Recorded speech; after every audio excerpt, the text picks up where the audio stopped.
This is KCCK's Culture Crawl. I'm Dennis Green. Say hi to Don Thompson, who's the chair of the Iowa City Jazz Festival. As we're heading into Jazz Festival season, Don, KCCK kind of becomes all Jazz Fest all the time. That's true. Thank goodness. We've got, coming up this weekend, we've got a big 4-hour special with Craig Kessler, and that will play tunes from all of the artists, and we do a little preview show that's going to be airing here and there, and of course we're playing Jazz Festival stuff all the time. But just in case somehow someone is just tuning in and is going, oh, who's playing at the Jazz Festival?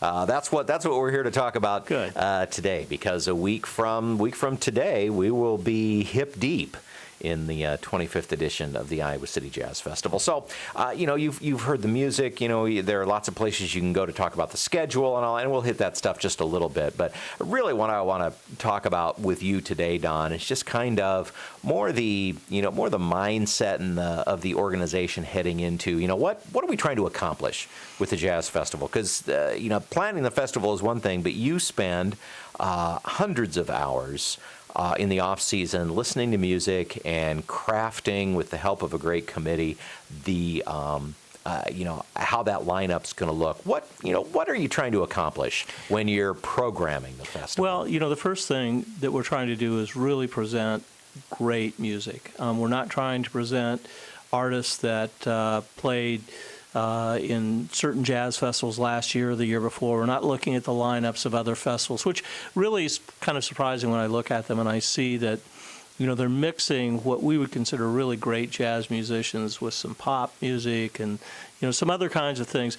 Our goal is to present the best jazz festival we possibly can with our budget, and I think we hit way beyond our average every year. And there, frankly, are a lot of jazz festivals that throw pop acts in to bring in the people. I mean, I guess kind of justify the ticket price. I mean, nothing against the Eagles headlining at the New Orleans Jazz Festival, but not exactly what I think of when I think of jazz. Yeah, I think what gives me the greatest sense of satisfaction when I'm booking the festival and talking to musicians and their agents, and they all know our festival, and they know who's been playing here, and they'll ask, well, who's playing this year? Who do you have booked already?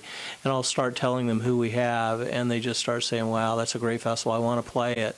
And to watch the musicians stay around after they play and watch other artists play and see them get together and communicate. It's really a great musicians festival. Now, a couple of new things that are new to the festival this year. First off is the late night sets. So let's talk about that, because the Jazz Festival, by jazz standards, our festival gets done really early. It does. Well, there's, I'm a little older. I like to get to bed, but no, it does get over a little bit early. And years past, I can remember leaving the grounds of the festival at midnight many years ago. But the other thing that's happened is we just have way too many bands, way too many artists who want to play the festival, who deserve to play the main stage. We just don't have enough slots. And it doesn't make any sense to put them on stage at 11 a.m. No, it doesn't. And a lot of them are young musicians, young groups who don't have a great deal of recognition, but are just so good. And when our audience hears them and sees them, they're really excited. So that was kind of the impetus behind the late night shows at the Englert. So you're partnering with the Englert Theater to put 2 shows there, Friday and Saturday nights. Now, it's free, just like the rest of the festival. No admission. Or no admission, I should say. Yeah, yes, it costs money. It costs a lot of money. It's no admission. Yeah, no admission. Yeah, it ain't free. It ain't free. It costs somebody a bunch. Yeah, but we're not going to charge any of you to come. Right. And Friday, that will be Whirlpool. They're bringing in a guest trumpeter who has actually headlined the festival before, Ron Miles. Yeah, Ron Miles has recorded a recent CD. I don't know that it's even out yet with Whirlpool, and I've been listening to them. They're a really great young group of musicians from both Chicago and New York that have been together for a while, and it'll be really exciting to have that opportunity to have them play here. Charles Roback, who's their drummer and formed the group, has been to our festival as an audience member for years and years and years. There's a pretty good contingent of Chicago musicians who know the quality of this festival. I talked to him at the Constellation Club in Chicago, and introduced myself, and he said, well, gosh, I've been coming to your festival for years. So we struck up a conversation, and it led to him coming down to play. And then the other late night set will be after everything is over on the main stage, and the fireworks, I should mention, after those are over. And that is Crom, which features, it's actually a quartet. Crom is a trio led by Adam Cromelo, but he has been a part of the Iowa City scene for quite a while because of his friendship with Gabe Med. Exactly, yeah. They've been friends for a long time, and Adam's played keyboard with Gabe for a long time, and Gabe's going to be their guest artist during that set. And Crom's a great group. I know that they're really a favorite of yours, yeah, and for good reason. I really like these guys. Yeah. I think Adam is a talented player and a great composer. Yeah. And this is another case of somebody who is not from Iowa, but who has grown up being a part of this festival. And from the very first time I met Adam, he said, what is it going to take for me to play at the Iowa City Jazz Festival? Because it's at the top of my list. Yeah. Well, we've done it. He'll be here. He'll be at the Englert for the late night set, and that will be Saturday night. Now, we also have a documentary film. This is another first for us, and this is the life and career of a jazz master who's going to be closing out the show on Saturday night, Charles Lloyd. And this will be Friday. Friday at 2 p.m. Friday at 2 p.m. And it's at the library. Meeting Room A. And the film actually premiered at a jazz festival, which is kind of exciting, in Poland. And I bought the disc when it came out. It's an ECM production, and I screened the film at home for members of the music selection committee and some of the Jazz Fest committee, and we all just walked away from it saying, we have to find a way to bring that to the Jazz Fest audience, because it's an amazing film. But, Charles Lloyd is an amazing guy. His history is really something to learn about and to understand where he's been musically and where he's been personally. He's a very spiritual, very unusual guy. And his musical background and production, or what he's done over the years, is just so varied and so surprising.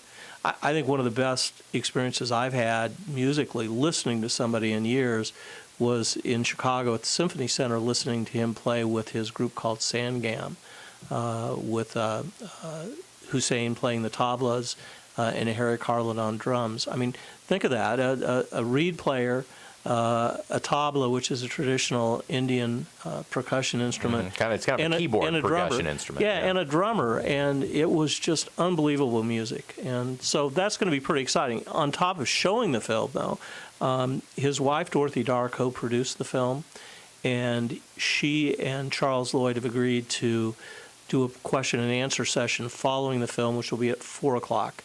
On Friday afternoon on the 3rd. So that's really exciting. And we've been able to do a little bit of that at the Jazz Festival, get some of our artists in a conversation. We have. Say we did it with Jimmy Heath a few years ago. Exactly. That was just a blast. Yeah. And this is going to be a great opportunity to get to know Charles and his wife just a little bit.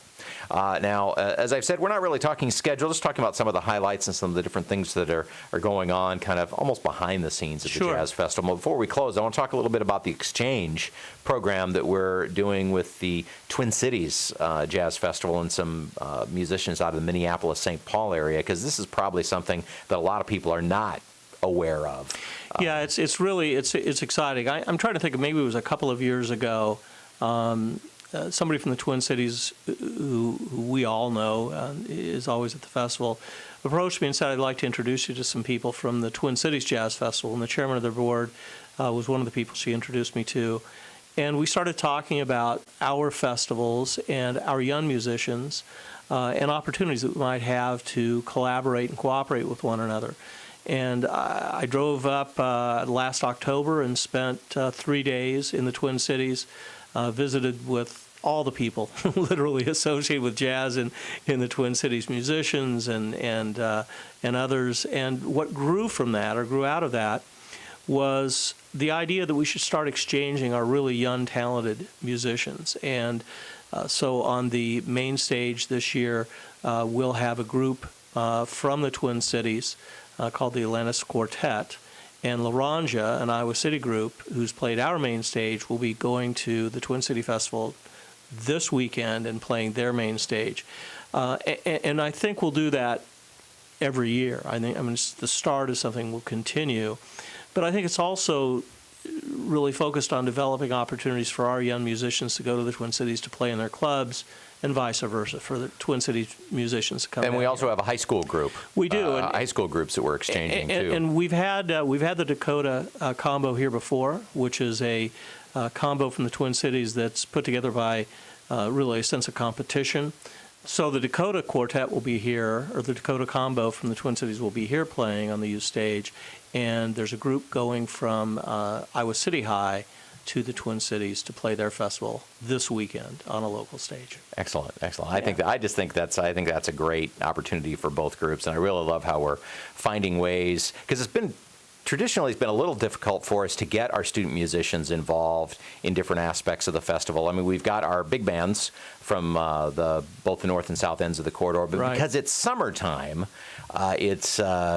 we've struggled with some opportunities for kind of more of the jazz education type of thing, because it's because people are traveling and things like that. So this is a great way. Really we'll is. focus on the playing. Yeah, it's a great opportunity for them. Talking with Don Thompson from the Jazz Festival. A week from now, we're going to be all over it. It's, of course, at KCCK. We'll do all 20 hours of the main stage broadcast. We've got backstage interviews with Bob Stewart and all of the headliners, and we'll have to check in with you a couple of times during the festival, too, and see how things are going. But I know that your focus, you do all your work ahead of time so that you can sit in row 3 and just watch. Dennis knows me. I really do. And KCCK is all over the Jazz Festival. UMC it for us.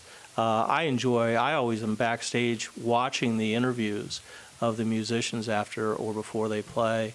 And of course, you're broadcasting it as well. So we really appreciate everything that KCCK does for the festival. So we hope you'll be there with us. But if you can't, you can listen on the radio. And even if you are there, I really recommend grab a radio or take your mobile phone so that you can hear the interviews, because that's where a lot of the fun things happen, too. Absolutely. So the full schedule, of course, at summerofthearts.org. We've got it on our website at kcck.org as well. Don, we'll see you next week. Thank you. You sure? Yeah. I'm looking forward to it. A few other things to talk about going on this weekend, and Bob Stewart has that calendar for us now.